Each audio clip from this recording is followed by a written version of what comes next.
नमस्कार दोस्तों, जीके गुरु विशाल चैनल पर आपका स्वागत है। आज की वीडियो आपके आने वाली एसएससी सीजीएल एग्जाम के लिए स्पेशल रहने वाली है। इसके अलावा अन्य सभी सरकारी परीक्षाओं के लिए भी ये वीडियो बहुत ही महत्वपूर्ण साबित होगी। इसमें हम एसएससी सीजीएल 2025 में पूछे गए जीके जीएस के प्रश्न करने वाले हैं, जो कि आपके कंप्लीट 25 क्वेश्चन रहने वाले इस वीडियो में, जो कि आपके 21 सितंबर 2025 की शिफ्ट 1 में एसएससी सीजीएल में पूछे गए हैं। ऐसी आपको सभी शिफ्ट की वीडियो चैनल पर मिल जाएगी, उसके लिए आप चैनल को सब्सक्राइब कर सकते हो। तो शुरू करते हैं। क्वेश्चन नंबर 1, चाबार बंदरगाह परियोजना का मुख्य लक्ष्य निम्नलिखित में से कौन सा है? ऑप्शन ए, बी, सी या डी। सही उत्तर आपका ऑप्शन नंबर डी, क्षेत्रीय व्यापार को बढ़ावा देना। अब बात करते हैं क्वेश्चन नंबर 2 की। कौन सी सरकारी पहल भारत के ग्रामीण क्षेत्रों में सड़क इंफ्रास्ट्रक्चर में सुधार पर केंद्रित है? ऑप्शन ए, बी, सी या डी। तो सही उत्तर आपका ऑप्शन नंबर बी, प्रधानमंत्री ग्राम सड़क योजना। ठीक है, पीएम जीएसवाई। अब बात करते हैं क्वेश्चन नंबर 3 की। भारतीय साक्ष्य अधिनियम 2023 इलेक्ट्रॉनिक साक्ष्य को मान्यता देने के लिए किस प्रमुख कानूनी ढांचे के साथ संरेखित होना चाहता है? ऑप्शन ए, बी, सी या डी। सही उत्तर आपका ऑप्शन नंबर ए, सूचना प्रौद्योगिकी अधिनियम 2000। अब बात करते हैं क्वेश्चन नंबर 4 की। कौन सा भारतीय राज्य समान नागरिक संहिता यूसीसी यूनिफॉर्म सिविल कोड लागू करने वाला पहला राज्य बन गया है? ऑप्शन ए, बी, सी या डी। सही उत्तर आपका ऑप्शन नंबर ए, उत्तराखंड। ठीक है। अब बात करते हैं क्वेश्चन नंबर 5 की। पर्माकल्चर जो अक्सर समाचारों में आता है, निम्नलिखित से संबंधित है?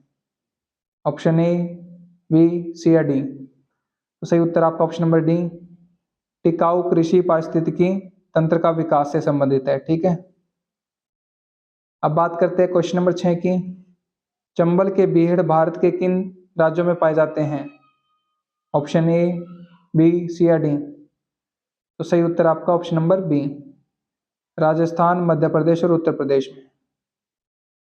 अब बात करते हैं क्वेश्चन नंबर 7 की। बोनालू त्योहार की पहली दर्ज उत्पत्ति हैदराबाद में किस बीमारी के प्रकोप से जुड़ी है? ऑप्शन ए, बी, सी या डी। तो सही उत्तर आपका ऑप्शन नंबर सी, प्लेग से।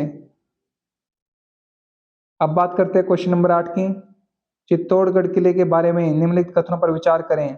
कथन 1, किले में विजय स्तंभ और कीर्ति स्तंभ जैसी प्रतिष्ठित संरचनाएं हैं। कथन 2, किले के परिसर में 19 मुख्य मंदिर शामिल हैं। कथन 3, इसका मुख्य प्रवेश द्वार 5वीं शताब्दी में स्थापित किया गया था। ऊपर दिए गए कथनों में से कौन सा सही है बताइए? ऑप्शन ए, बी, सी या डी। सही उत्तर आपका ऑप्शन नंबर डी, 1, 2 और 3 तीनों सही हैं। ठीक है। अब बात करते हैं क्वेश्चन नंबर 9 की। श्रेष्ठ लंबी कूद खिलाड़ी आमतौर पर अपनी दौड़ में कितने कदम चलते हैं? ऑप्शन ए, बी, सी या डी। सही उत्तर आपका ऑप्शन नंबर सी, 18 से 22 कदम। अब बात करते हैं क्वेश्चन नंबर 10 की। प्राचीन भारत में चनहुदड़ो मुख्य रूप से निम्नलिखित का केंद्र था। ऑप्शन ए, बी, सी या डी। सही उत्तर आपका ऑप्शन नंबर सी, मनका बनाने का, बीड मेकिंग का। अब बात करते हैं क्वेश्चन नंबर 11 की। प्रारंभिक मध्ययुगीन भारत में राजनीतिक प्रतिद्वंद्विता के बारे में निम्नलिखित कथनों पर विचार करें। कथन 1, राष्ट्रकूटों ने कन्नौज क्षेत्र पर नियंत्रण पाने के लिए कई अभियान चलाए। कथन 2, प्रतिहार मुख्य रूप से पूर्वी भारत में स्थित थे, जबकि पाल पश्चिमी और मध्य क्षेत्रों में स्थापित थे। ऊपर दिए गए कथनों में कौन सा सही है बताएं? ऑप्शन ए, बी, सी या डी। तो सही उत्तर आपका ऑप्शन नंबर ए, केवल कथन एक सही। यहाँ पर एक लिख लीजिएगा, यहाँ पर एक आएगा। केवल कथन एक सही है आपका। ठीक है, ओनली स्टेटमेंट 1 इज करेक्ट। अब बात करते हैं क्वेश्चन नंबर 12 की। 1829 में ब्रिटिश भारत में सती प्रथा को समाप्त करने वाले कानून किसने पेश किया? ऑप्शन ए, बी, सी या डी। सही उत्तर आपका option number C, Lord William Bentinck ने। अब बात करते हैं क्वेश्चन नंबर 13 की। 2008 बीजिंग ओलंपिक में भारत की भागीदारी के बारे में निम्नलिखित में से कौन सा कथन सही है? कथन 1, भारत ने निशानेबाजी, मुक्केबाजी और कुश्ती में पदक जीते, जिसमें उसका पहला व्यक्तिगत ओलंपिक स्वर्ण भी शामिल है। कथन 2, साइना नेहवाल ने भारत का प्रतिनिधित्व करते हुए महिला एकल बैडमिंटन स्पर्धा में भाग लिया। उपरोक्त में से कौन सा कथन सही है बताइए? ऑप्शन ए, बी, सी या डी। तो सही उत्तर आपका ऑप्शन नंबर सी, 1 और 2 दोनों कथन सही हैं आपके। ठीक है। अब बात करते हैं क्वेश्चन नंबर 14 की। निम्नलिखित में से कौन सा कथन शेन वॉटसन की पुस्तक द विनर्स माइंडसेट में प्रस्तुत मूल दर्शन को सर्वोत्तम रूप से अभिव्यक्त करता है? ऑप्शन ए, बी, सी या डी। सही उत्तर आपका ऑप्शन नंबर सी। विशिष्ट खेलों में मनोवैज्ञानिक लचीलापन और रणनीतिक अनुकूलनशीलता। अब बात करते हैं क्वेश्चन नंबर 15 की। नीचे दिए गए कथनों को पढ़ें और 38वें राष्ट्रीय खेलों के संबंध में सही विकल्प चुनें। कथन 1, 38वें राष्ट्रीय खेल उत्तराखंड में आयोजित किए गए थे। कथन 2, यह राज्य कई शहरों में आयोजित राष्ट्रीय खेलों का पहला संस्करण था। बताइए ऑप्शन ए, बी, सी या डी।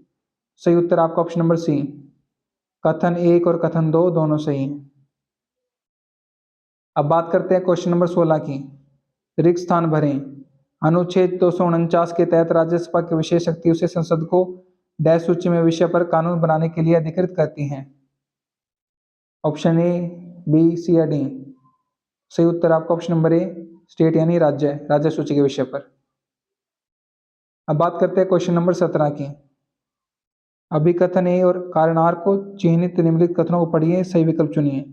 अभिकथन, स्पार्क टॉर्च एग्राइटर्स का विकास पूरी तरह से पुनः प्रयोज्य रॉकेट बूस्टर चरणों और अंतरिक्ष यान की व्यवहारिकता के लिए आवश्यक है, जिन्हें कक्षा में कई इंजनों को प्रज्वलित करने की आवश्यकता होती है। कारण, स्पार्क टॉर्च इग्नाइटर्स निर्वात स्थितियों में अत्यधिक विश्वसनीय और पुनरावृत्ति प्रज्वलन क्षमता प्रदान करते हैं, जो जटिल मिशन प्रोफाइल के दौरान इंजन को बार बार पुनः आरंभ करने के लिए एक महत्वपूर्ण आवश्यकता है। बताइए ऑप्शन ए, बी, सी या डी कौन सा सही है? सही उत्तर आपका ऑप्शन नंबर ए और आर दोनों सत्य हैं और आर ए का सही स्पष्टीकरण भी है। अब बात करते हैं क्वेश्चन नंबर 18 की। अंतरराज्यीय परिषद ISC इंटरस्टेट काउंसिल के बारे में निम्नलिखित में से कौन सा कथन सही है? बताइए। कथन 1, अंतरराज्यीय परिषद का नेतृत्व भारत के प्रधानमंत्री करते हैं। कथन बी, यह विवाद समाधान के लिए न्यायाधिकरण के बजाय एक अनुशंसात्मक निकाय के रूप में कार्य करता है। ऑप्शन ए, बी, सी या डी बताइए कौन सा सही है? सही उत्तर आपका ऑप्शन नंबर सी, 1 और 2 दोनों। अब बात करते हैं क्वेश्चन नंबर 19 की।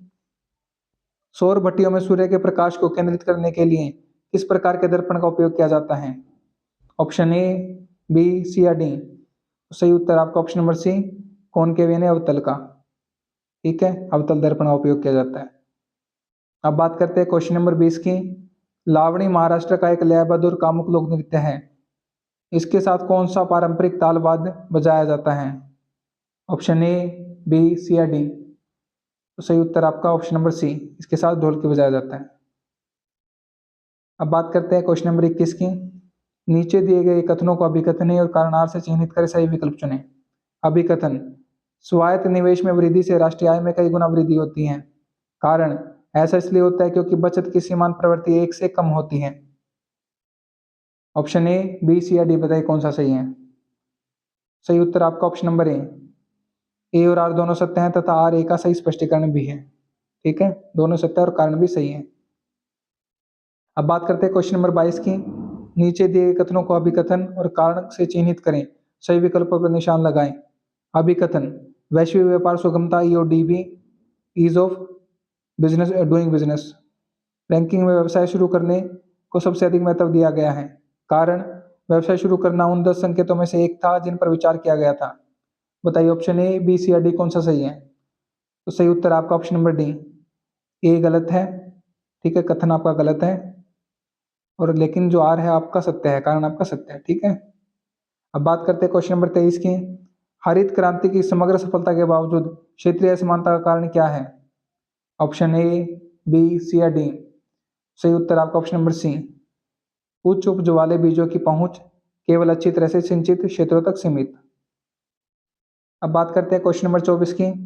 भारत के रामसर स्थलों के संबंध में निम्नलिखित कथनों पर विचार कीजिए। कथन 1, दक्षिण एशिया में भारत में सबसे अधिक रामसर स्थल हैं। कथन 2, केबुल लामजाओ विश्व का एकमात्र तैरता हुआ राष्ट्रीय उद्यान है और यह एक रामसर स्थल भी है। कथन 3, भारत के सभी रामसर स्थल तटीय क्षेत्रों में स्थित हैं। ऑप्शन ए, बी, सी या डी बताइए। सही उत्तर आपका ऑप्शन नंबर ए, केवल 1 और 2 कथन आपके सत्य हैं, 3 आपका असत्य है यानी। ठीक है, केवल 1 और 2 सही है। अब बात करते हैं क्वेश्चन नंबर 25 की। किस प्रकार की बिक्री से पीएसयू के स्वामित्व का आंशिक हस्तांतरण निजी हाथों में हो जाता है? ऑप्शन ए, बी, सी या डी। तो सही उत्तर आपका option number A, minority sale यानी अल्पसंख्यक बिक्री से। तो आपके 25 क्वेश्चन कंप्लीट हो गए हैं। 25 में से आपके कितने क्वेश्चन ठीक हुए आपको कमेंट सेक्शन में कमेंट करके जरूर बताना है। और किन किन टॉपिक्स पर आपको वीडियो चाहिए भी आपको कमेंट सेक्शन में कमेंट करके जरूर बताना है। बाकी पीडीएफ नोट्स के लिए आप टेलीग्राम को ज्वाइन कर लीजिए। टेलीग्राम का लिंक आपको वीडियो के नीचे डिस्क्रिप्शन बॉक्स में दिया है, वहां से आप ज्वाइन कर सकते हो। वीडियो आपको अच्छी लगे वीडियो को आप लाइक कर दीजिए। चैनल पे आप नए हो, अभी तक आपने चैनल को सब्सक्राइब नहीं किया, सब्सक्राइब कर दीजिए। बेल आइकन को दबाना मत भूलिएगा ताकि जो भी नई वीडियो है उसका अपडेट सबसे पहले आपके पास पहुंच सके। वीडियो को अपने फ्रेंड्स के साथ जरूर शेयर किया करो ताकि उनकी भी हेल्प हो सके। आप शेयर करते हो तो आप उनकी हेल्प करते हो, आप उनकी मदद करते हो, आप उनको पढ़ाते हो, क्योंकि वो लोग आपसे डायरेक्टली कनेक्टेड है, आप लोगों के दोस्त है। इसलिए अपने दोस्तों की हेल्प करो, वीडियो को शेयर करो। और जो भी साथी मेरे साथ वीडियो को देख रहे हैं उसको बहुत बहुत धन्यवाद। Thank you so much again.